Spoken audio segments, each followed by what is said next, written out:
Hey, welcome in, everybody. It's Mikey Wine here, aka Gundamonium Works, and we are here for part 7 of the Maschinen Krieger Super Jerry project. And yeah, so we're going to be doing some weathering tonight. Last week I was doing, I had all the clear coats down, and I was starting to do some of the early weathering. And but since then, I finished up all the decals and panel lining, stuff like that. So yeah, let's get started.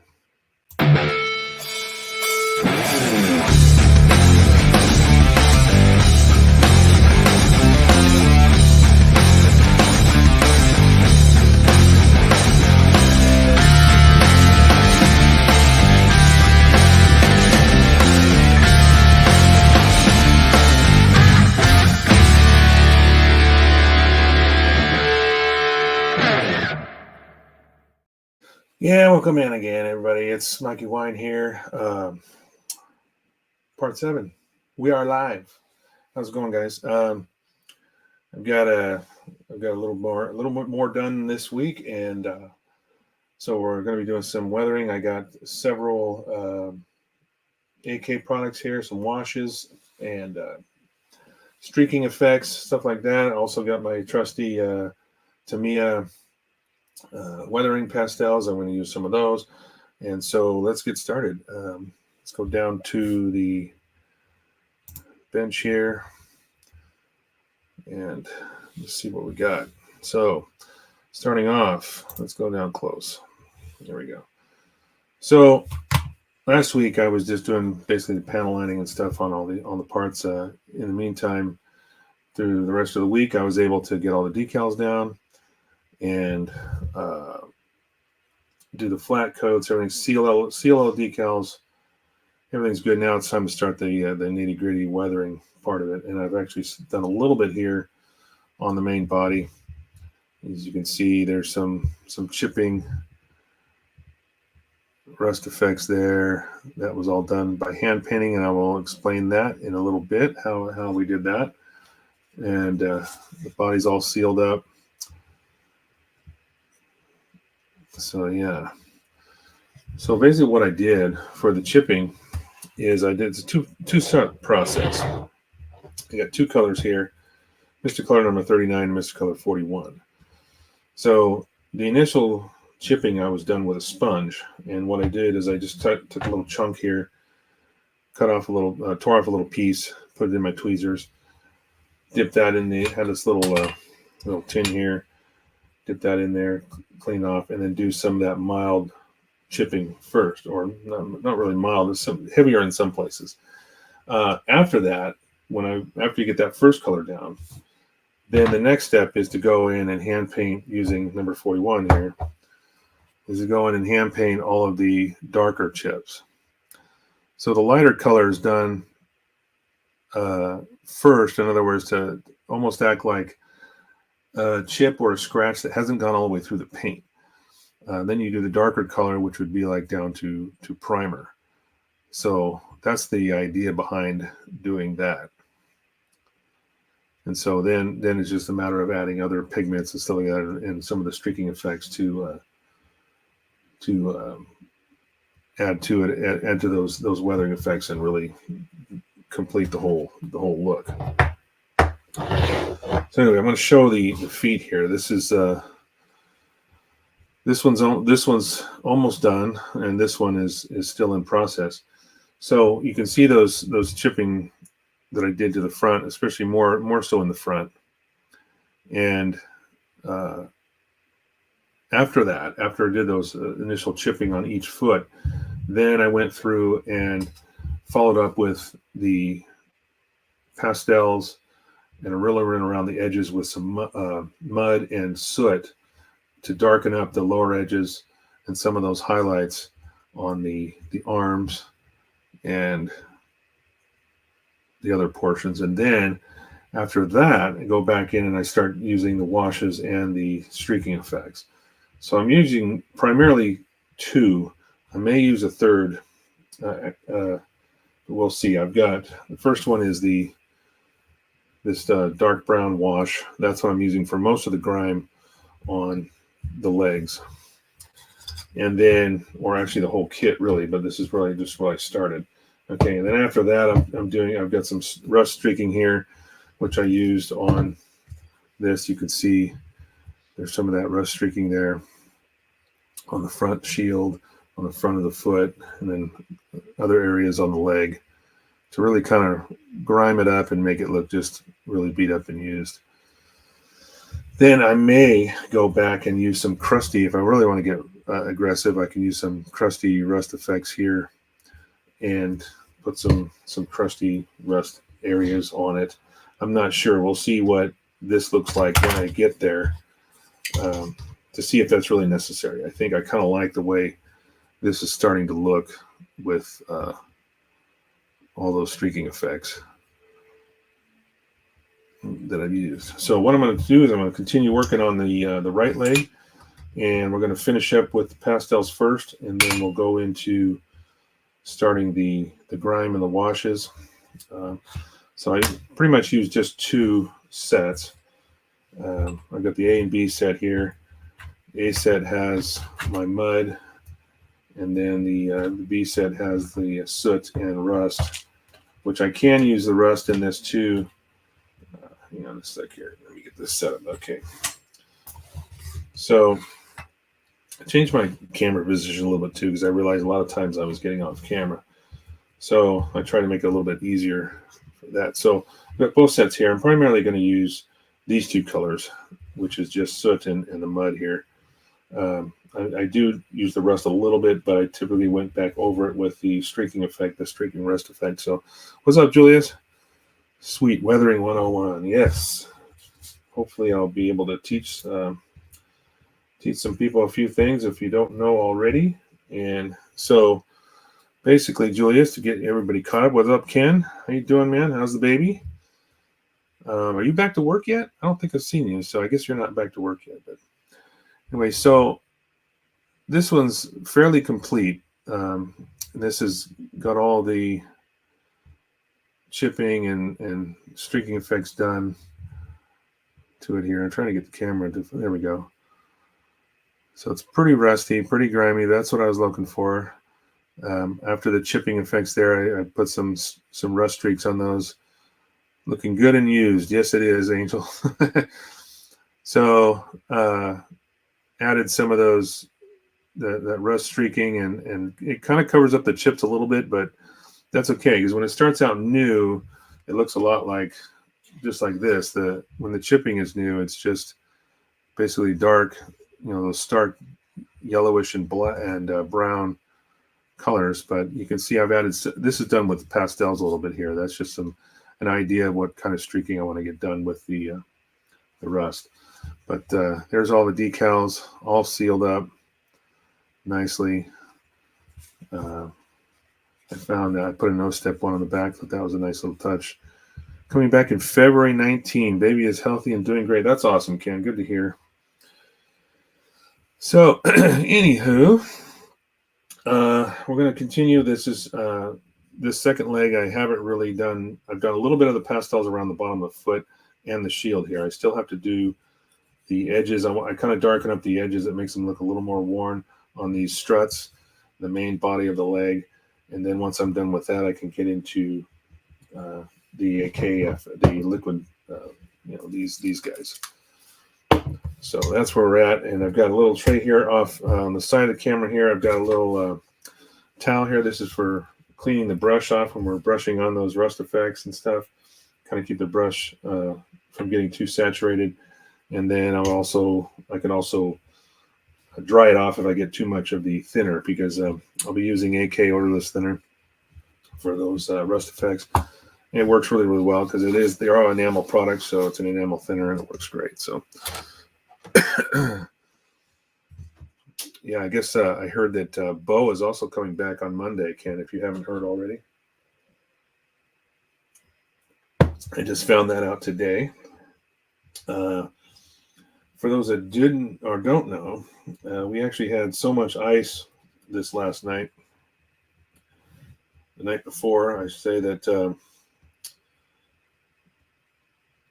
I wasn't able to get into work this morning. It was like a skating rink. It was a thin sheet of ice on all the streets because we had high winds and rain. So the wind just blows that rain and polishes it up like a nice little skating surface. Yeah, it was not cool. A couple cars were spun out already. I almost spun out going down the hill, just trying to get to the main highway, and it was not fun. Last year, during Christmas time, I was driving into work. I actually had to catch a flight to see my mother for Christmas, and I was flying out of the only airport that was remained open during the ice. Everybody was shut down from ice, but Payne Field was the only one left, and I managed to grab. You heard from your brother. Oh, that's right, he's there too. I forgot. Yeah, Ken's brother works there as well. And by the way, you guys look so much alike. Oftentimes when I see him, I think it's you. But anyway, driving to work that day was terrifying. I mean, it was just terrifying. It was sliding all over the place. I hit some slush. A couple times I thought I was going into the barriers. It's just like, fortunately, you keep a cool head and you keep the wheel steady, and I was able to straighten it out and keep from crashing. But there was a couple times where it was just like, oh my God, here goes, we're gonna wipe out. So I'm using these little pastels here. Snow days are great. Too bad we don't get get them in the Bay Area. Yeah, you're in Cali. I mean, that's California, right? That's the kind of thing that's going to go on there, unless you're talking about New York or another Bay Area. I think the only Bay Area that people refer to, I think of anyway, is San Francisco. But so going over these the edges here, you kind of see all it does is just basically darken up. That's the first step after I do the chipping, is to kind of darken it up. And I can always go back over and redo California. That's what I thought. Yeah, good luck with that, especially in the Bay Area, because you don't get that kind of snow unless you're in the mountains. But I'm from Southern California, so well aware. I lived a couple times in Highland, where I lived, which is in San Bernardino County. We did get snow like twice, I think, at our elevation, but typically it only up in the higher elevations. We were at about 2,000 feet where our house was there, and we got a little bit of snow. So yeah, it's not looking any better outside either. It snowed today, only about an inch maybe, or 2 at the most. Doubt that, but if it freezes again overnight, it's going to be nothing but slush and ice again tomorrow. So we'll have to see what tomorrow's commute's going to be like. But anyway, so getting back here, just kind of darkening up those edges of the frame, and then we'll go in. I'm going to hit it with some a little bit of the mud, and then maybe some of the rust, but I'll probably save that for the actual washes. I'm just kind of dirtying up these edges. It just makes especially because these are so, these struts are straight and very, the corners are sharp and crisp. They're just kind of give it a little bit of dimension and character by just softening up the edges with a little darker color. It's almost like adding a pre-shade to those corners just to kind of highlight them a little bit. It just makes them look a little more worn, a little more used. And then I'll get on to the good stuff here.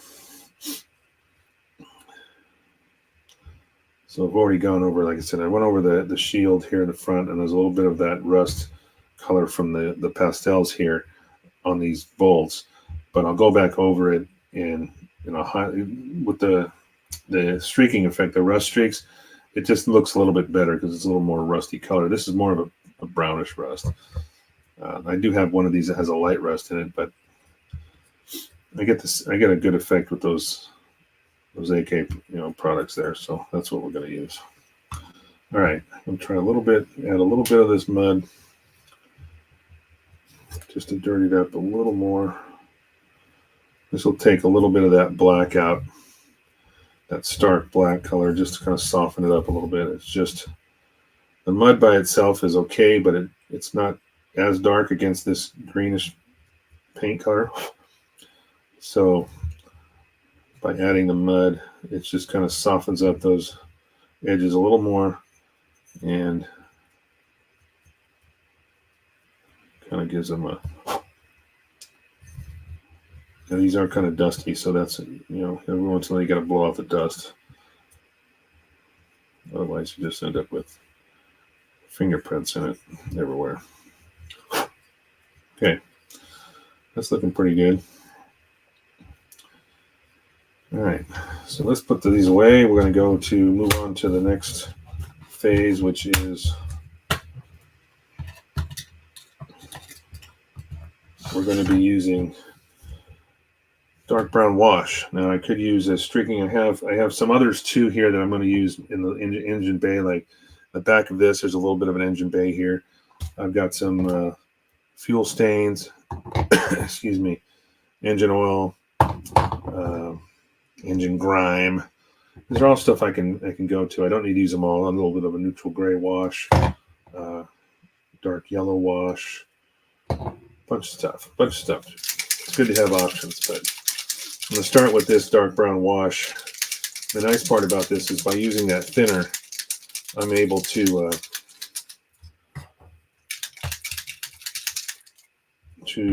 just, you know, if I get too much of this on, I can just keep taking it off with the brush. And I'll show you how that works. So I'm just going to pour a little bit of this thinner in here. And this is just so I can dab the brush in there if need be. And then I've got a little towel here. So, all right, I'm going to go with the big brush.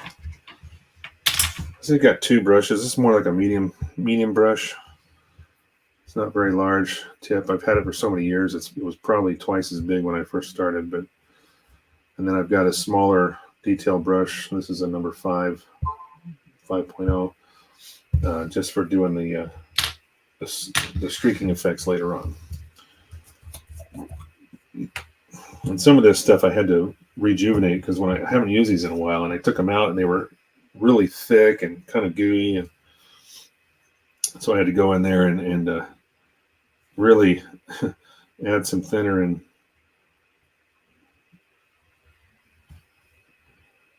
rejuvenate. A couple of them I'm not sure are going to survive, but now this looks a little bit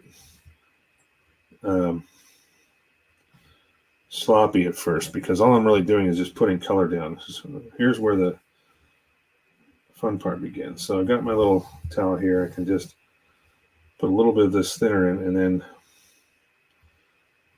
start pulling that color down because this is kind of a curved surface, so the streaks are going to follow those natural, you know, as runoff and rust or dirt or whatever runs off of this, it's going to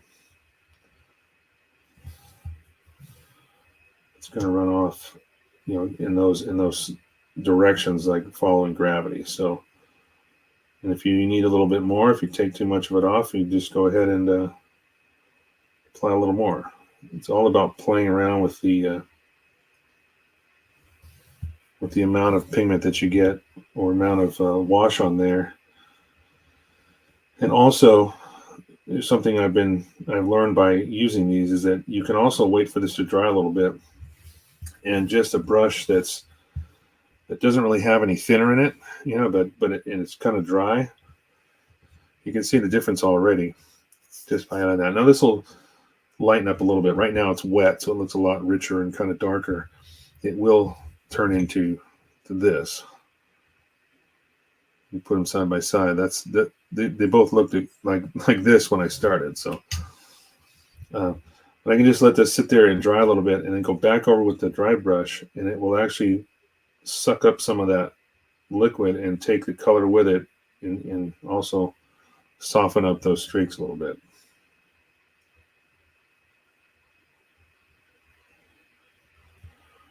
It looks pretty good.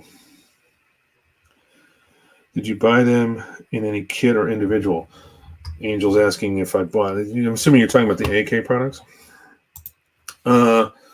Some of them, I would have to say, I probably got a majority of them individually through various model shows and shops. I do have, let's see here. I've got this kit. Let me pull it over here. So this is a MIG set. This was a set I got from MIG, and MIG was, I don't know if you know MIG Jimenez. I can't remember the full story behind it, but I know they used to work together. And then either MIG went off or AK went. I think MIG left AK and created his own line of MIG products. Because they used to just do AK all together. So they're very, very similar. And it came with 3. In here, there's this is a Starship kit. So it has like a metal slag, pigment, and then it's got a streaking effect, like a Starship streaking, and then like a brownish wash. So it was 3 different products. One's a dry pigment, and then there's 2 washes in there. That was a set, but like I said, a majority of the stuff I got individually, and these are, I'm looking at the price tags on these. These are like $7-8 a pop, and that was a few years ago. So I'm not even sure if. Whoa! What happened to my camera? Good Lord! This is one of those things I gotta figure out. Why is my camera way off? Wow, that was weird. It's all AI controlled, so I said a word or two, and all of a sudden, boom. It went flying off screen. I have to figure out how to turn that off so that doesn't happen during the broadcast. So anyhow, we're going to keep going here. I'm just adding some of this brown wash. Now I'm taking this off the lid. It's a little bit thicker up here, which is fine because I'm using the thinner to control how thin it is in the brush. So I'm not worried about too much of the product being on there because I can always remove it. And then if I take too much off, I can always add a little bit later. That's why when I shake it up, I just open the lid up and take it right off the lid. New comments. How come I'm missing comments? Here we go. Camera check. Yeah, sorry about that, guys. Cool Xbox game. Oh, you can see him back there in the background. Yeah, it's probably one of those keywords that the camera answers to. And once I've been talking about something and just set it in just the right pattern and cause the camera to go sideways. I'll have to check out the controls and see if there's something I can do to turn those off when I'm doing this. I've already set up my camera positions. I don't need to change the angles. I mean, very rarely am I going to have to do that during the shows, but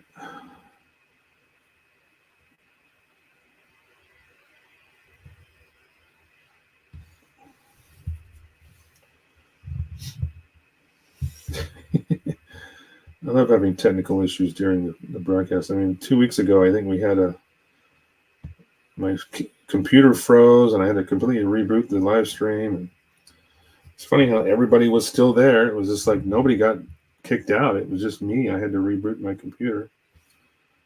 Everything was fine. I came back. Everybody was still there hanging out, waiting.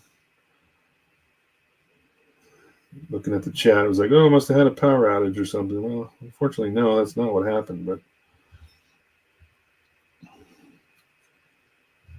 so it looks pretty good. If I get a little too much thinner, I just take it over to the towel, dry out the brush a little bit, and then it will take more of that off. But this is kind of nice as a groove right here. So a lot of this dirt and grime is collecting in that groove, which is what would happen naturally as, you know, dirt and grime collects on these, you know, on a mech like this. It would collect in those areas. And that's what you kind of recreating that effect of, you know, and especially Maquet kits. There's really no rules with Maquet. It seems like when you weather a Gundam kit, there's a certain way you got to do it.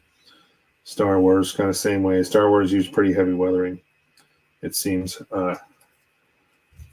Maquet is pretty much all bets are off. You can make it as grimy and dirty or as clean as you want, and nobody really has anything to say about it. I will say though, I think people tend to have more grime than not on Maquet.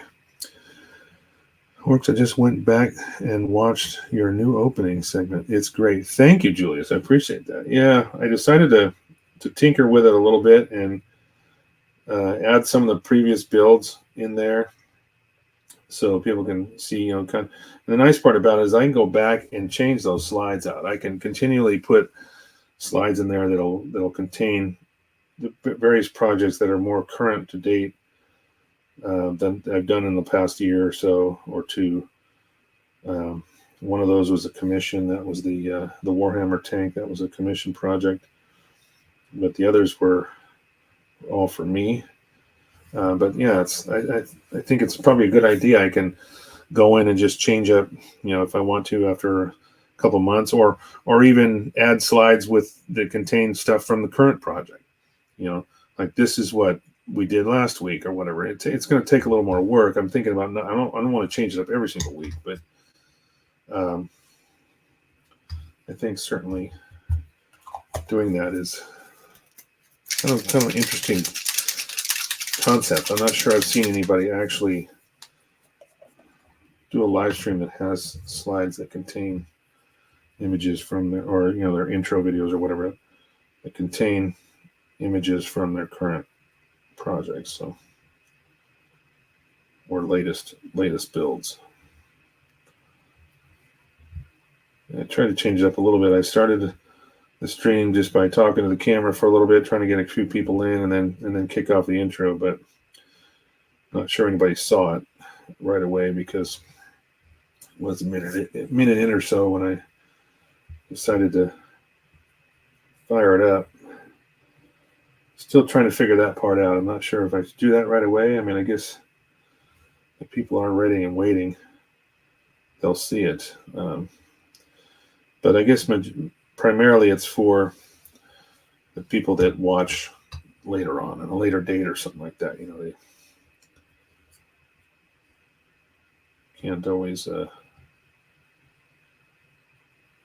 see it first go.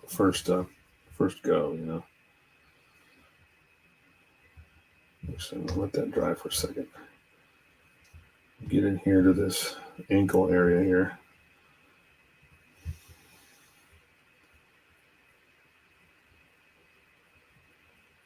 And the thinner just helps you move it around. It's just about moving around that those enamels, moving it around until you get the desired look that you want.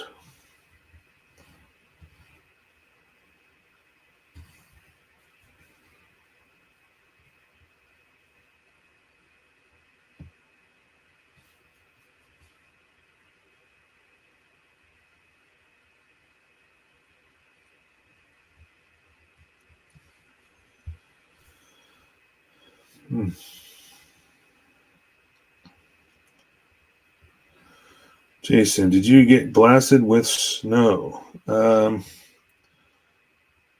Not terribly bad, but yes, we did get some today. We'll see what tomorrow looks like. The problem we had here was ice. We just had so much, such cold temperatures and then nothing but rain last night that there was already a little bit of ice we got a tiny bit of snowfall a few days prior. And then, but then we got blasted with rain, and it was so damn cold that it screwed everything up. It started, there was ice everywhere. Like this morning, I was talking to my friends, telling them what happened. I get out in the morning, and because the wind was blowing so much, we had the trash cans inside the garage because otherwise, who knows where they'll be when we get up in the morning. So I opened the door. I moved the garage, or moved the trash can out of the way, one of them anyway. Hop in the car, pull the car forward, get out of the car to go put the trash can away, and I can't even. My driveway is really not that steep, but I literally couldn't get back to the garage. And I was like, oh my god! I was on a skating rink, and I managed to push off my car to kind of give myself a little boost.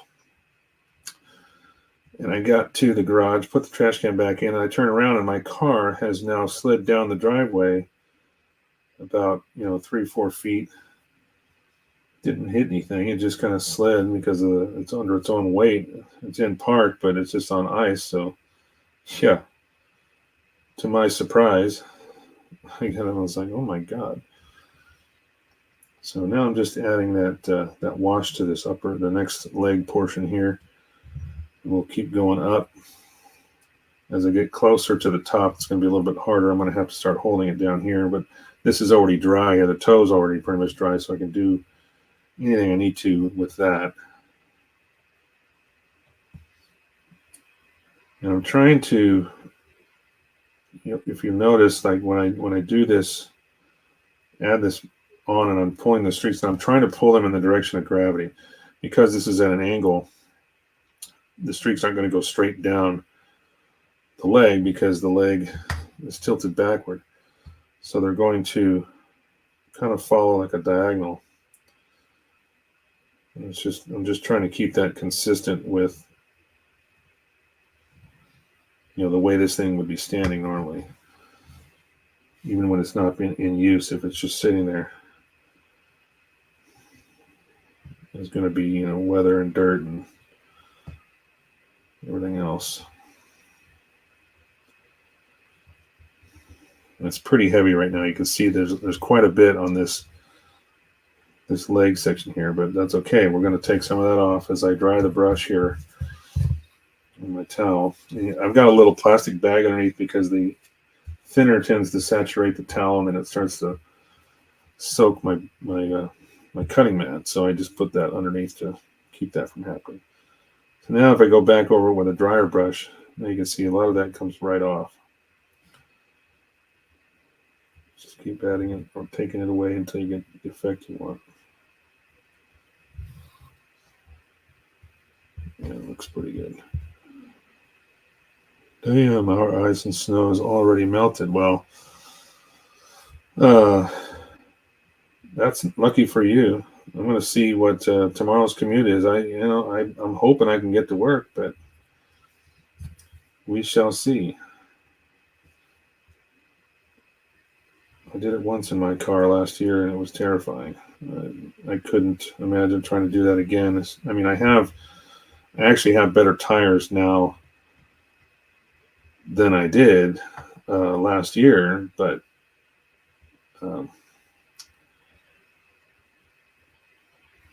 it's just not easy. Even with all-wheel drive, it's just, if it's ice, it's ice. You're just going to slide no matter what. I mean, everybody was taking it slow this morning, especially the ones that were trying to get in. I got halfway to the main road and there was already a guy spun out and he was trying to clean his windshield off. He couldn't even see. Everybody there was cars just kind of spread out everywhere. Wherever they stopped, that's where they stopped. I'm going to add a little bit more here. Redo this section. Yeah.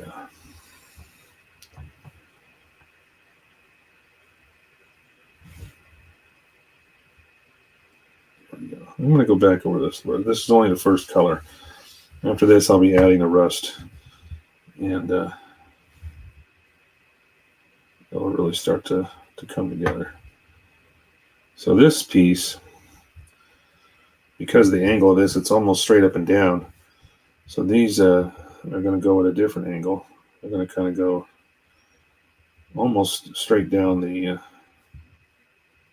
this piece.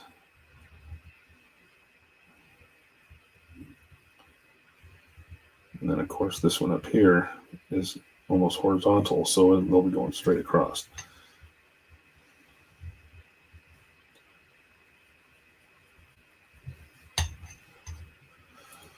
It's snowing again. Even in my truck, my driveway was sketchy. Yeah, and you got a 4x4 truck, but your driveway is a lot steeper than mine, and I can't imagine trying to go up that when it's totally, a sheet of ice.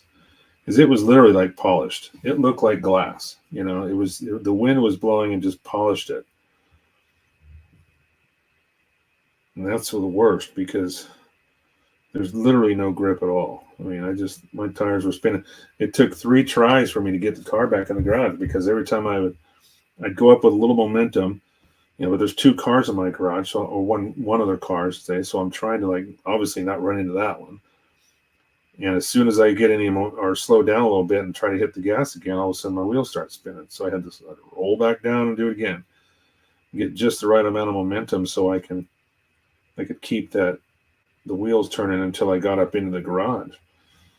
But man, yeah, I'm still all crooked though. I definitely didn't get in like perfect like I normally do, but I did the best I could. Okay, I'm gonna let that dry for a little bit because I'm gonna have to go back over that. Let's hit this other side here.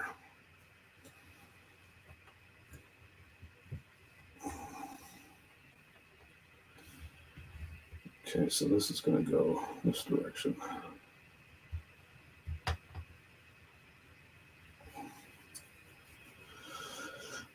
My neighbors turned into glass last year. We stayed home. Well, that's what happened to me today. It wasn't going to happen. My wife was going to go to the store today, do groceries, and ordered everything online. That's what we like to do. Most of the time now we just order everything online and go pick them up, have them bring them out to your car. But I said, no, nobody's going anywhere today.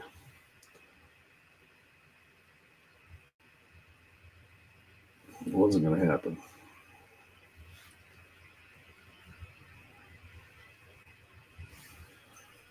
All right.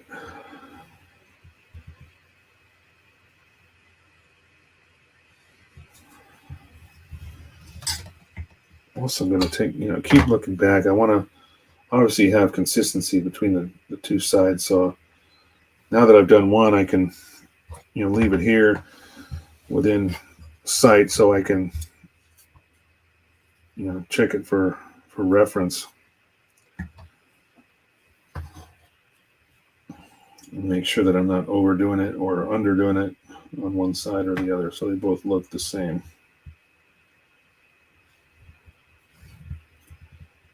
Okay, so far so good. I'm almost done with this. I may do this last top portion last, only because it's kind of a nice little handle to hold on to, and I can do the rust and everything down here. And then when I'm done, just do this last bit.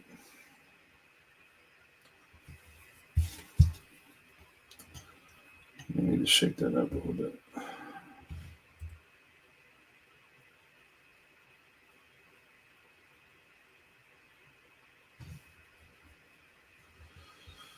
Time for ice skates. Yeah, if it was only thick enough, I'd pull the gear out and go skate. But definitely don't want to jack up my hockey gear for that.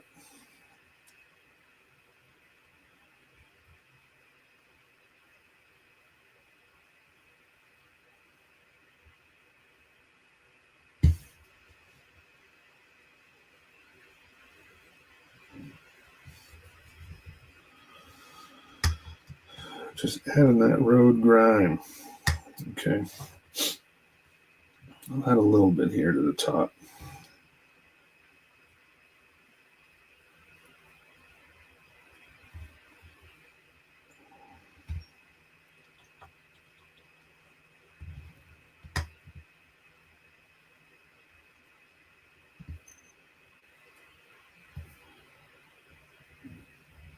I think I did a little bit on here too. Let me see what I did here. A little comparison. A little rust mostly. Okay. Now the front part of this will be where the actual screw attachment is here, this hole. There's going to be a plate that's going to cover that up. I'll have to go back and touch that up later. But then this front portion will be mostly hidden behind the shields here. These haven't been weathered with the pigments yet, but I did do the chipping on them. This is let's see if I can get that to focus. This is one of the shields. There's basically 2, and one of them goes on the front here, like right in here. You can see my little lines that I marked. That's where this is going to glue on. So that will go on there and kind of act like a shield, a protective shield for the where the joint, where the leg attaches to the body.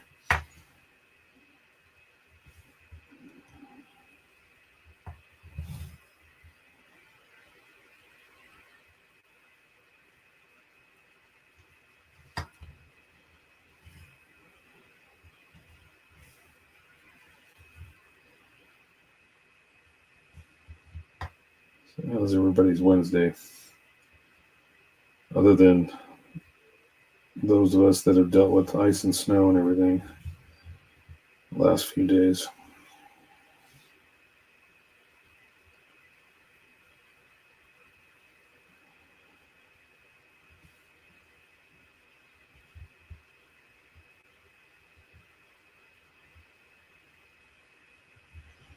All right, about ready to start the rust. Put a little bit more, shake this bottle up again real quick, get a little more on the lid.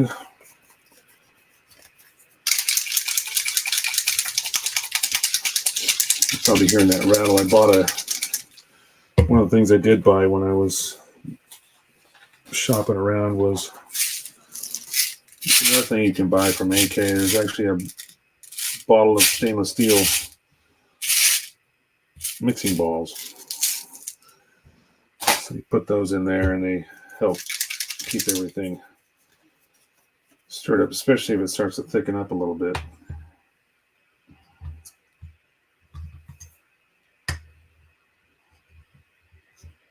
It's looking pretty good, pretty consistent to the other side. Just dirty. That's the whole point. Well, that's my story and I'm sticking to it. That's all I can say.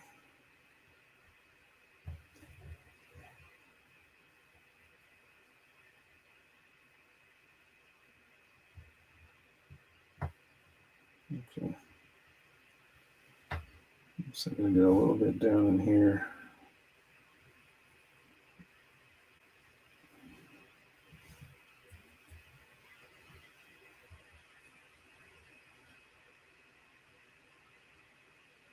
There we go.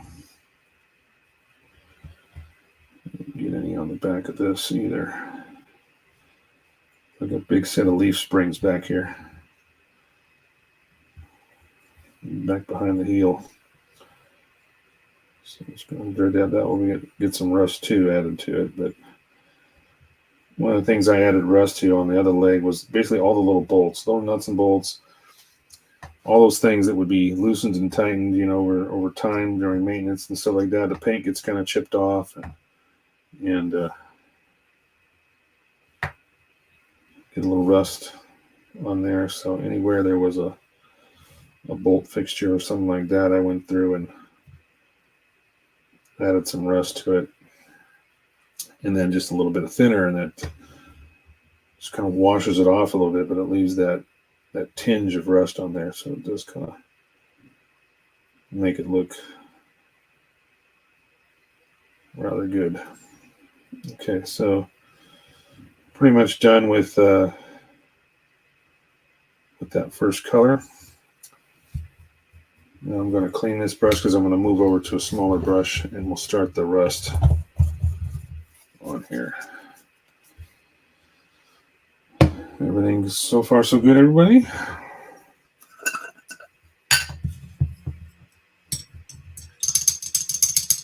And this is straight lacquer thinner.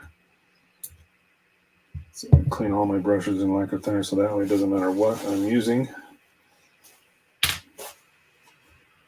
It will clean the brush.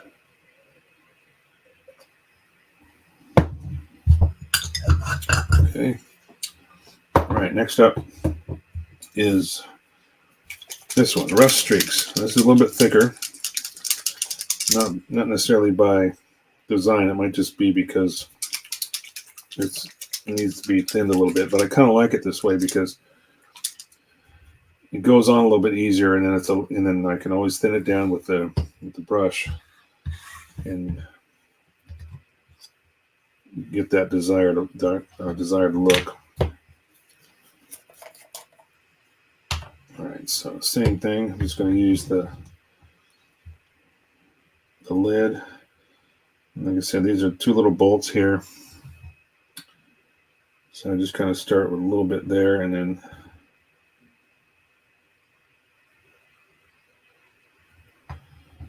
I'll streak down the middle. And we'll do the same thing with the thinner. Let that sit for a second. And then also, because there is some chipping on here, let's say like this one here, I could say, well, that one went down to the primer. Maybe there's a little bit of rust there. So I'll take that chip and highlight that chip a little bit right in the middle.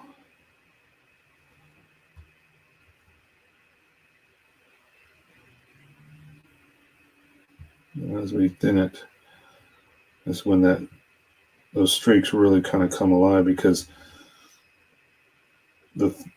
especially with the streaking type, whether the streaking rust, it's a little bit different formula. So when you, especially with a thin brush like this, it kind of almost makes dividing lines. So you get several bands of rust rather than just one thick one in the center. There we go. So yeah. See there?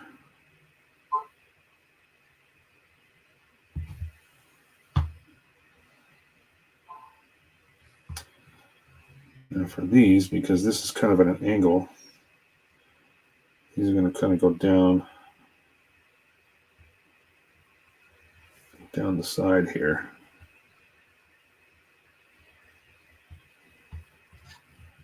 At an angle.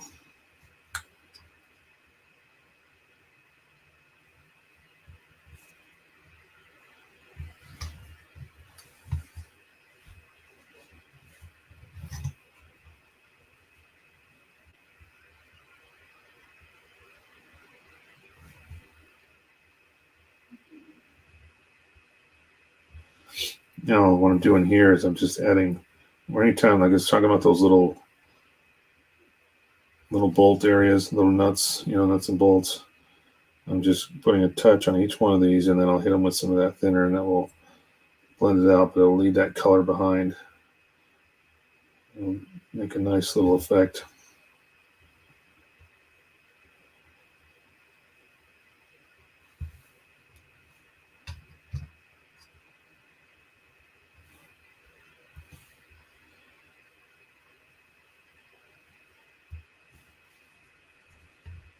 Use the towel as well to dry the brush.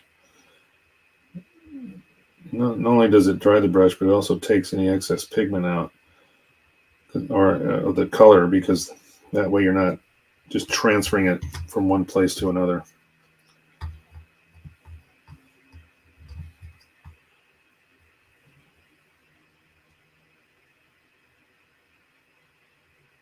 Got a little streak on the side here. See, I may do the same back here.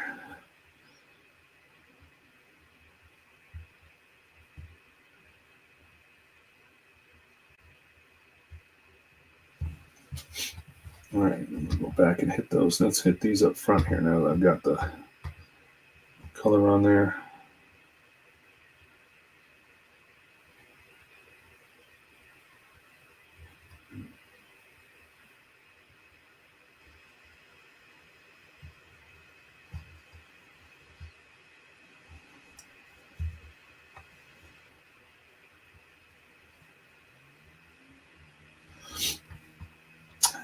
Yeah, there we go. Don't let it get too dry, because once it's fully dry, you won't be able to change what you do. Won't be able to change it. So I had to add a little more thinner here with the big brush. This side was a little bit more. I think I'm going to do one more in the front here, because I got a scratch I put into the paint.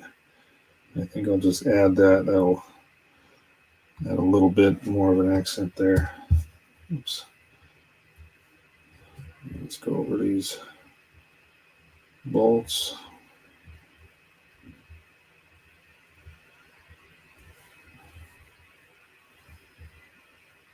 scratches.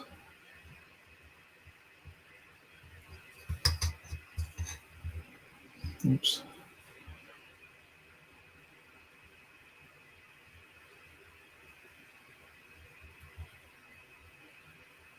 This is drying pretty quickly, so I have to stay ahead of it. If I let it get too dry, then it's harder to get, take the excess off. Okay, that's looking pretty good. Bob Ross, happy accidents. Yeah.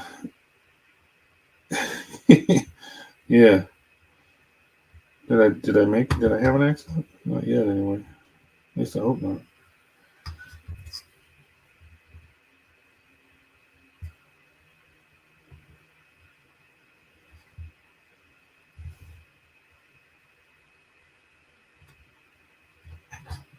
All right.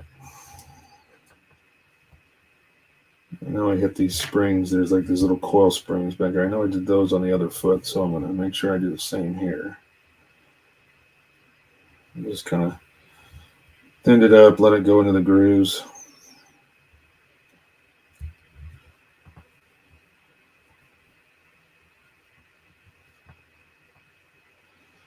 You should, you said you use scratches in the paint. Oh, no. I added scratches with paint. I made it look like a scratch. When I did the chipping, that's what I meant by that. And I see what you're saying, though. Yeah, you could easily cover that up and make it look like weathering, but no, that was a paint scratch that I painted into the when I was doing the chipping.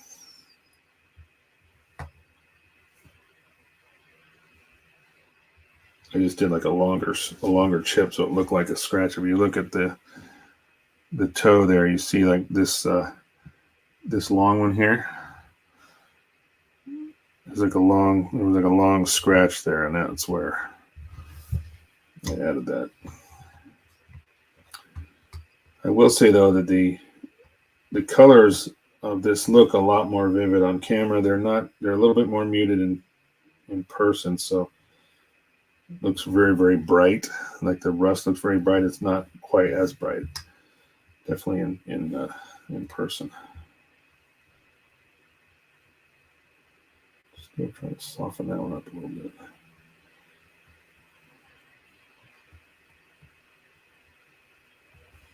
All right. Okay. Oops, I did forget to do the back. I got to do the back of this shield. I can do that later. Oh, looks good. Thanks, bud. Appreciate it. All right. Like I said, I'm going to add a little bit of this rust back here on these leaf springs. And it's easy, like I said, I'm just gooping it on. In some cases, I know what I can get away with, so I'm just kind of throwing it on there. Once I hit it with the thinner, it just balances everything out.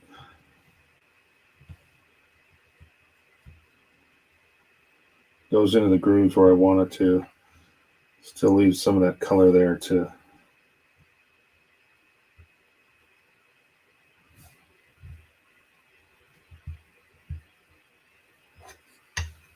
That effect, but I'm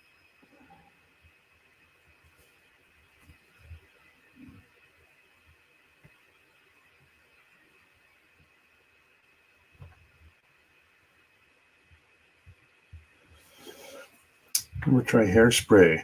No, I have not. I have not tried it. I don't know. Maybe it's a preference, but I think that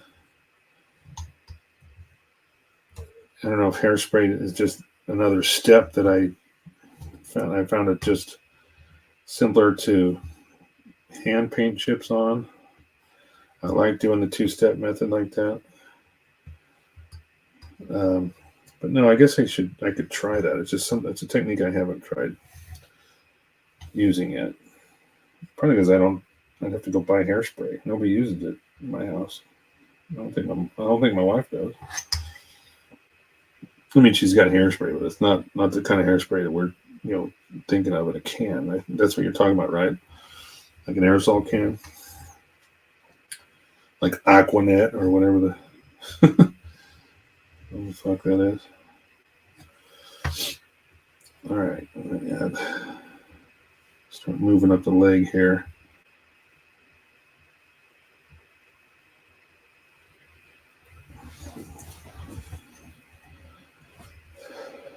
Looking pretty good so far. I've got to add a little bit more brown in these areas. I didn't do this little curved piece here, so it's missing some of that brown wash. I'll come back over that and hit those in a bit.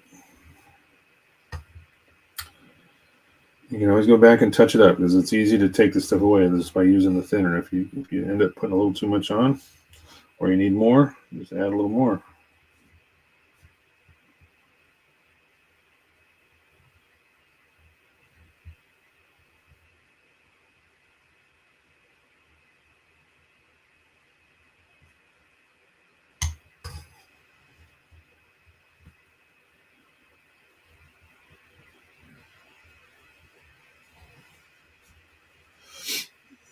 Looks awesome. Thank you. Thanks, Angel.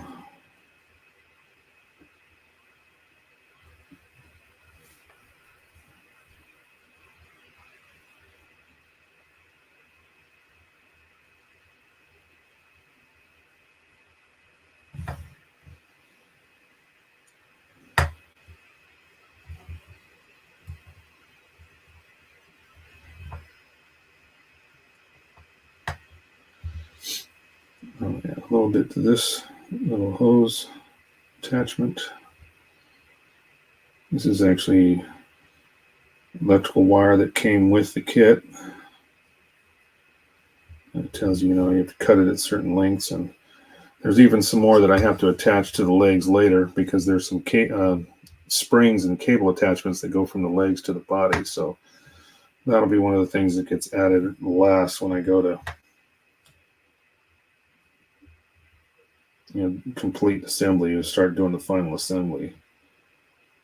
I did see one guy's build where he just had the wire pieces glued to the leg. Didn't have the springs on there, but he had those pre-glued and ready to go. So when he did his leg attachments, then he could install the springs at that time, which I think is a pretty good idea. It's probably what I'll end up doing because the wire, it's wire, so it's bendable. You can kind of shape it, and the springs that they include in the kit are such lightweight springs that once you shape the wire where you want it to, it should hold its shape.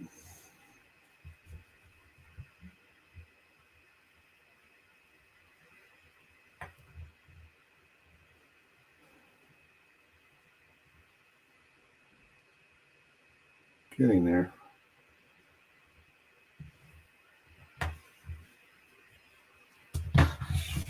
You have to just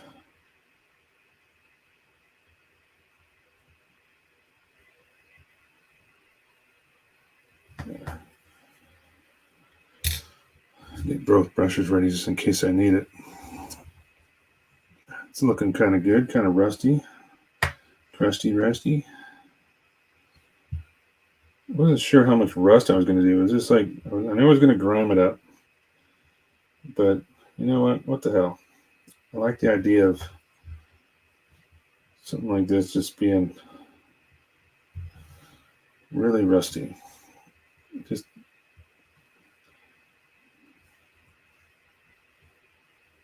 like one of those customers that leaves their car out in the snow, then brings it in and wonders why you charge extra because you can't get the bolts off because they're rusted.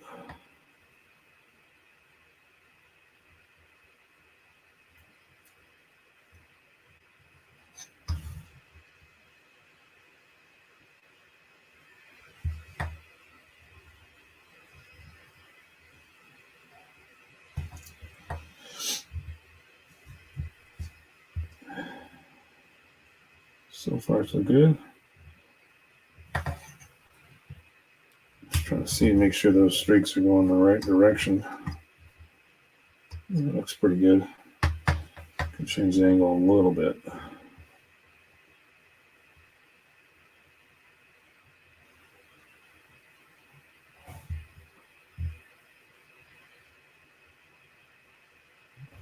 There we go.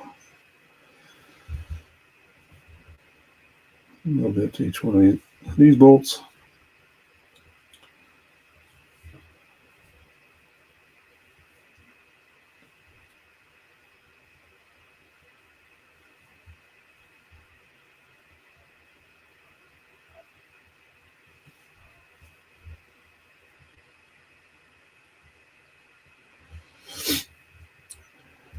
Okay.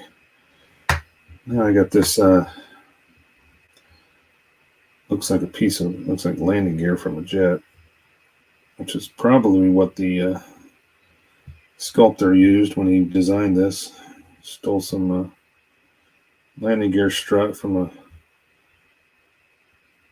some kind of fighter plane. And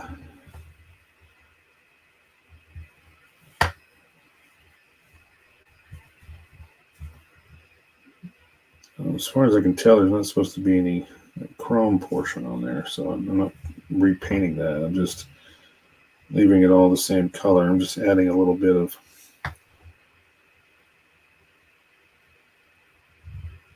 rust.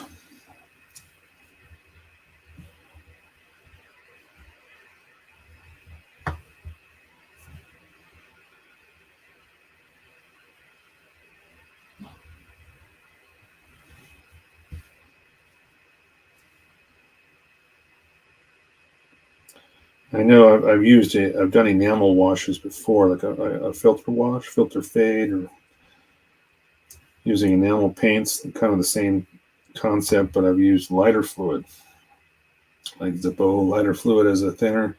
You got to be careful with it because it will make your paint brittle, or your plastic brittle, excuse me. If you get it, it's kind of like using Tamiya Panaline accent color on a bare plastic kit. It is, if you're not careful with it, when it gets soaked in, it will cause plastic to get brittle and sometimes break, which I learned that firsthand. But also, it evaporates so quickly. That's one of the nice things I like about this thinner is I put this little bit in here. I mean, it will eventually evaporate, but there's still a full little tray of the stuff, and it's fine. I'm not wasting product trying to continually fill up this little tray with stuff that's just going to evaporate.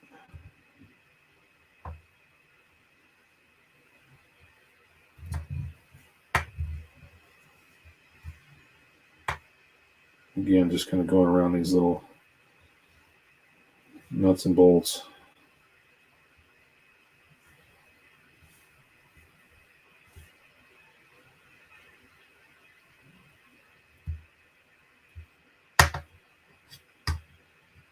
Okay, on the back side here, we've got another one of these coil spring looking things right here. So we're going to put a little bit in there. Let's get some bolts. A little bit of rust coming off of that.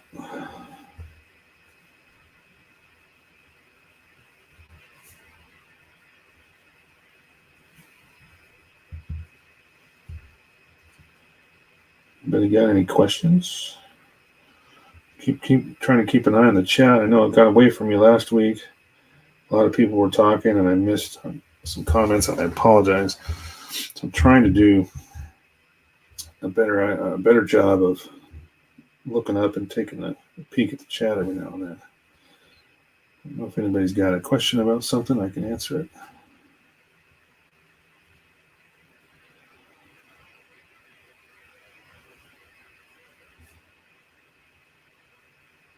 Or if I did happen to miss a question, go ahead and ask me again so we can answer it.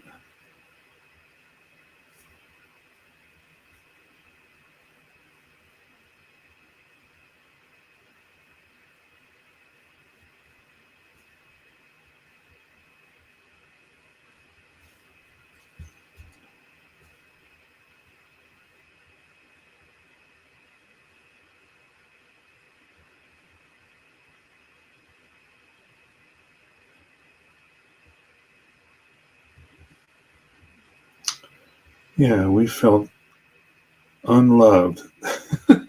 Sorry, Angel. I didn't do it on purpose, I swear.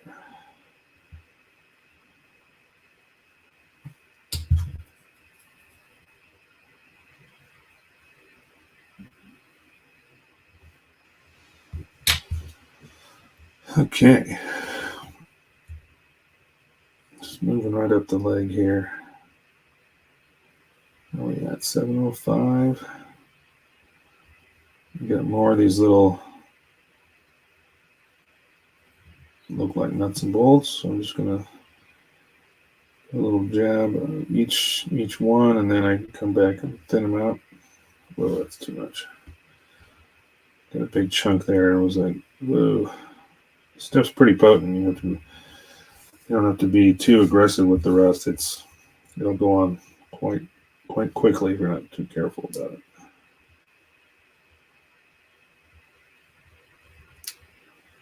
Just messing. Yes, I know, Angel.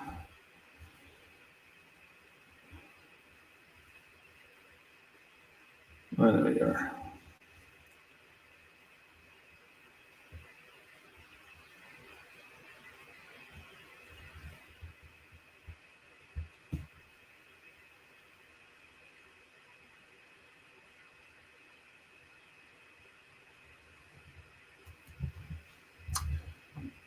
Add a big line there. I'm just gonna do like a couple more here on this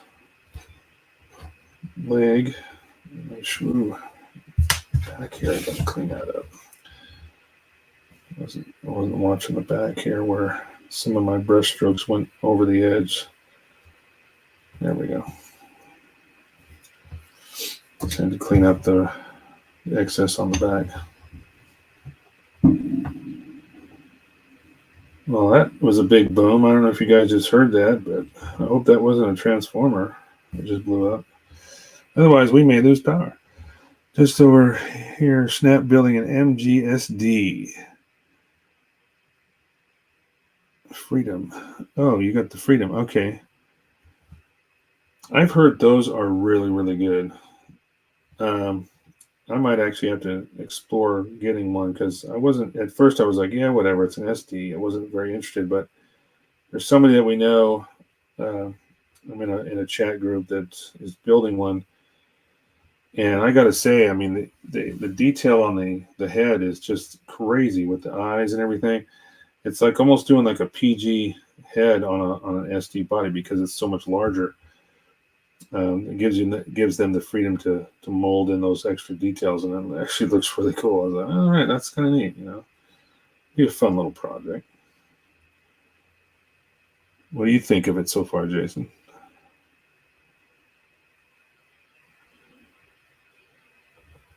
I actually think they're pretty cool. After seeing that close up of the head, I was like, well, it kind of got me interested in doing one. At first, like I said, I just wasn't kind of into it. I'm like, you know what? It'd be one of those cool little, like a cool down project, something you do like after you just did a 6-month long build. You're like, I need something I can just put together that's just going to go together. I don't have to think about it, All right, with the exception of this top little piece here that I have to do because I've been using it as a handle, I pretty much got this done. And I'm going to try to hold them up side by side so you can see.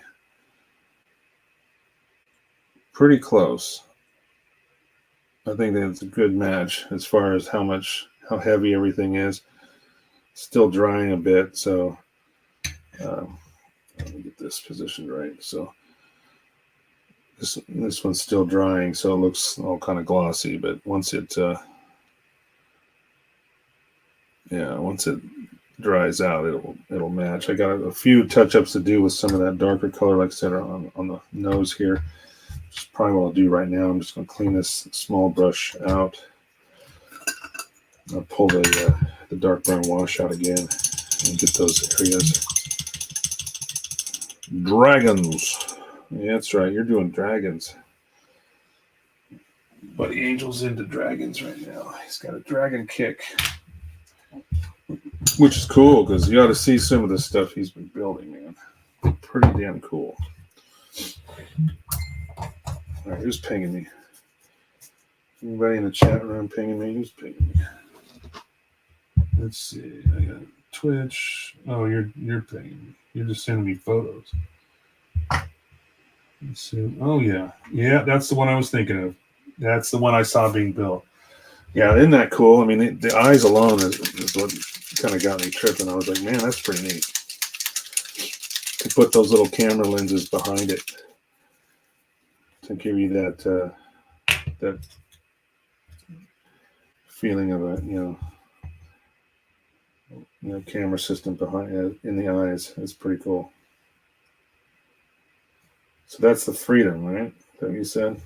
I wasn't sure which one it was, but it looks like it's the same. I heard the Barbatos is supposed to be pretty cool too.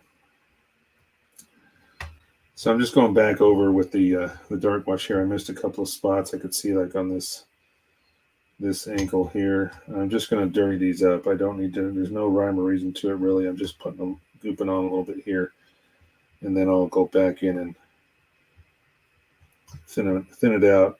Give it a few brush strokes, and we should be good to go. Then I can complete the top portion here and see where we're at. We got about a little under 20 minutes left for tonight. See how far we get. Maybe I can get this leg done. Maybe start on the main body. We'll see. Also, I've got the figure fully assembled. I don't remember if I showed everybody last week. I might have. I'll bring him back out. I assembled his little coffee cup, and I got he's holding that. Looks like a technician, right? Sitting around with coffee in his hand, getting paid. But I'll talk about the accessories that I'm going to put in this little vignette that I'm building. This is going to be a vignette, which is a singular, small base, single model kit typically. Although this does have a figure, so I guess technically it's two. But I'm not too concerned about whether IPMS thinks it's a vignette or not. That's where it's going. It's going in the vignette category. Okay, so I think I gotta get some thinner on the back of this shield, just to kind of darken up this and muddy up this back. Not gonna be too much back here, but it does have to be dirty. There we go. Perfect. Okay. So I got left. I just got this portion of the top of the leg here. So now that this is dry down on the bottom, I can use this as a handhold. I just didn't want to rub everything off of my fingers earlier. The eyes were two separate lenses. I had to use tweezers to pop them in. That's pretty cool. Had to do something while waiting on decals for the crotté. Oh yeah, that's right. Because you're doing the Angel's also doing a maquette kit. He's doing the crotté. And yeah, that's right. So you're almost done then too. If you're getting to decal stage, you're about there too.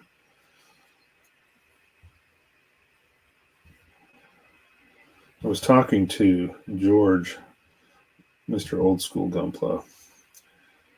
We were chatting about during his live stream. I was actually pulling an all-nighter. I stayed up this last weekend till 3 in the morning when his live stream started. Stayed on for about an hour with him, and they were talking about the speed of builds lately. And typically, I don't work that fast, and I didn't really notice that I was. I think I was. Well, I guess I can't say that. I think I was kind of noticing that I was speeding up, and at least the process was seeming to go a little bit faster than it used to. And I realized that I'm trying to at least get a little bit done every week, to the point where when I come on these live streams, I can do this and at least have new stuff to look at, new stuff to talk about. I don't want to be doing, this is part 3 of decals, It just So that kind of forces me to put a little bit of work in every week, sometimes more than others, and there's times where I actually get more done than I thought. Like I was, last week I hadn't even put decals on. I just basically had clear coats down, and we're doing most of the panel lining. So in a week's time, I was able to put all the decals down, seal them in, flat coat everything, and here we are. So now we're getting down to the grimy part. So I got to start taking pictures and posting more photos on the Facebook page and Instagram, so people can see the actual still photos of and the progress pics of these kind of stuff.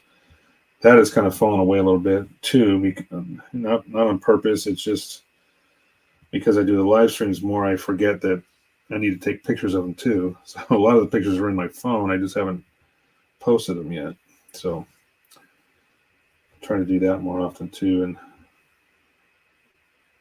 and that way people who don't necessarily see the process between one week to the next, during the live stream, they can go online and look at the photographs and then see the actual progress photos that way.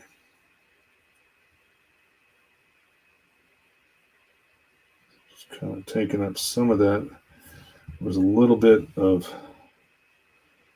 excess on the top, the leading edge and the back edge of this strut. So I'm just going back with a wet brush and kind of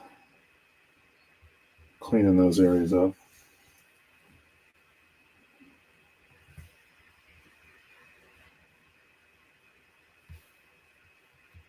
Taking some of that, just knocking down the color a little bit. It was a little too heavy. I have some decals and clear coats, and clear coated it for now. Oh, okay. So are you done with decals, Angel, or are you still in that process? You just got a portion of it done. I don't remember. Oh, the Crotté is like a two-legged walker too. So it's pretty much kind of like this kit. It's got two little, chicken legs. I think yours are a little more complicated as far as parts, the part structure of it. But yeah, so you basically got a main body and then all of the. So yeah, this is looking pretty good. I'm pretty happy with the way this is turning out so far tonight. So we got about 10 minutes left. I'm going to clean my brushes out here so we see where we're at and try to see what the next step may be. Oh, maybe I should add a little more rust. I think, hold on, I'm going to hold off on that. I'm going to add a little more rust to this last portion that I just did. Not done. Okay. So decals are not done. All right. So you're in the middle of it. Yeah, I did notice one thing. I don't know if this kit is just old or maybe it's just Mache kits in general, that the decals were not necessarily fragile, but they were fragile and they weren't fragile. It was like there was a couple times where I was just like, damn, I just trying to take it off the paper. The stupid thing wanted to tear on me. And then other times it seemed like I could, do no wrong. Like the thing was it was easy. It was no problem at all. About the same, two parts of the body, top and bottom with legs. Yeah, that's true. It's just about the same, like you're saying.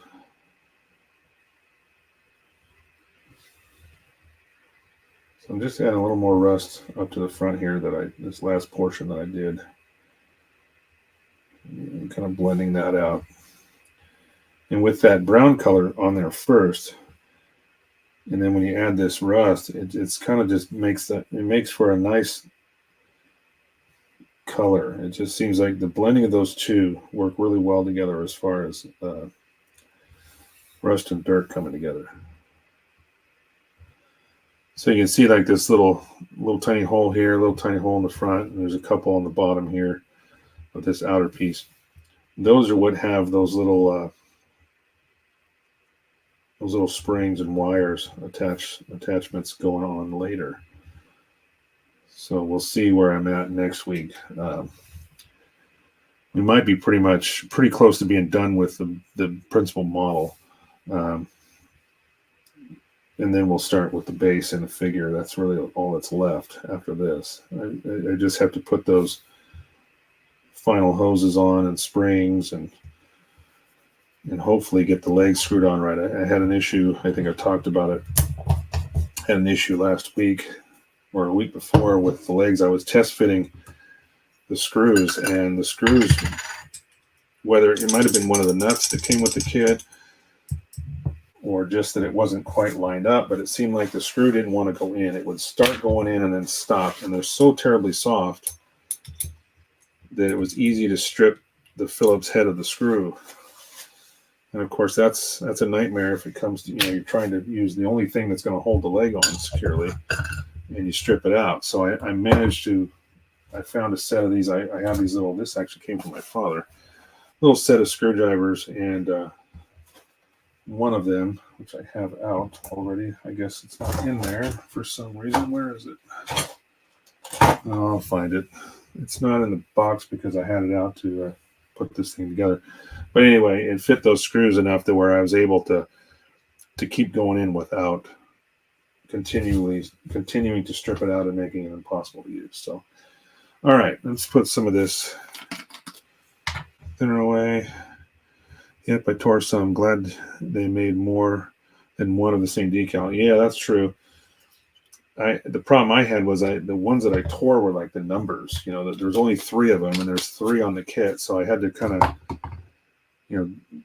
very gingerly put them back together, and I think they look good.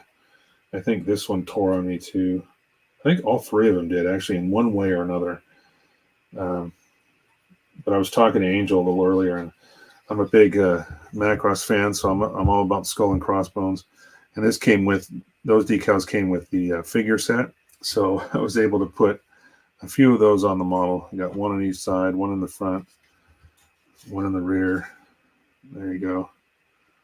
A little tiny one back there next to the rear gate. So let's talk about one last thing here. Since these are pretty much done, we'll let them dry. And then let's talk about this guy. So here's the completed figure all glued together. I did talk about this, but last week I hadn't finished sanding and fixing the seams on the shoulders because I'd squeezed it together, but there was a little bit of a ridge. It wasn't a perfect fit. So I was able to do that, but I also fashioned his little coffee cup, put that in his hand. That's not glued in, so I can take it out and paint it. But yeah, this is going to be a nice little figure. I think it's going to be cool. But one of the things I did put together this last week also was these little gas cans. These came with the figure set too. So 2 of those. Really, really nicely detailed too, considering the size that they are.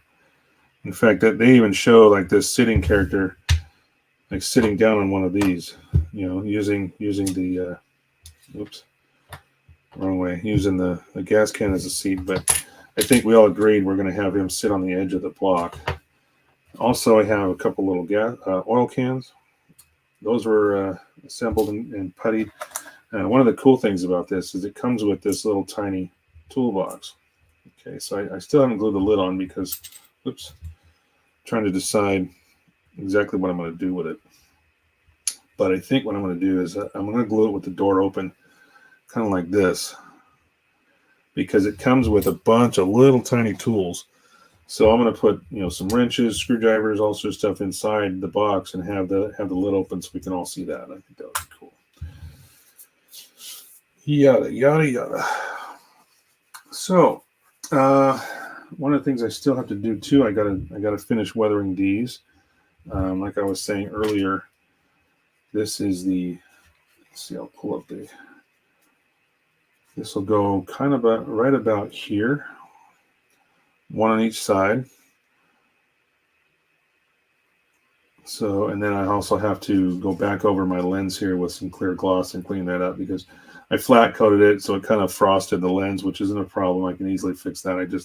I've got some Super GX gloss from Mr. Hobby, It's a really good gloss, and it's thin enough that I can brush it on, and it levels out so nicely that it'll look like a nice clean lens when we're done. Not that it needs to be clean. It's this thing. I might just leave it all grungy. The light still comes through, but that's what we have technicians for and flight crews, because they're all about cleaning lenses and cleaning the canopy glass and everything for the pilots. So that's their job. So you could have a dirty, grimy model, but still have a clean camera lens, right? Right. Anyway, with that, we're going to get close to ending up here. Just about done. So I'm going to switch back to, let's go to down up here. We can still see what we're working on, except it's just a little bit further away.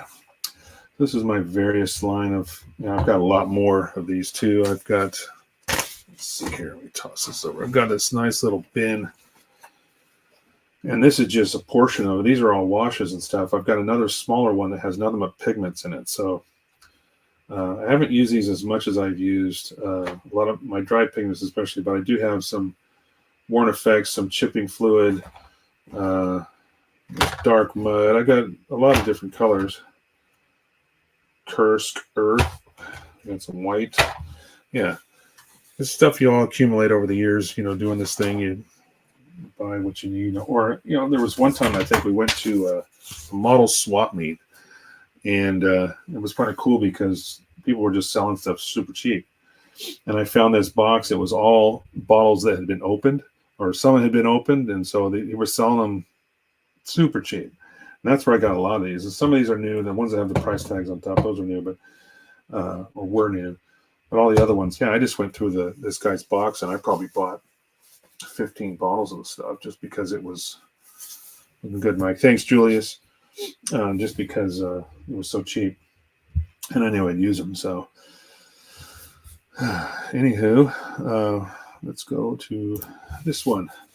All right, boys and girls, we're going to call this one a night. I appreciate each and every one of you. Every time you guys come in here and support this channel, support the hobby.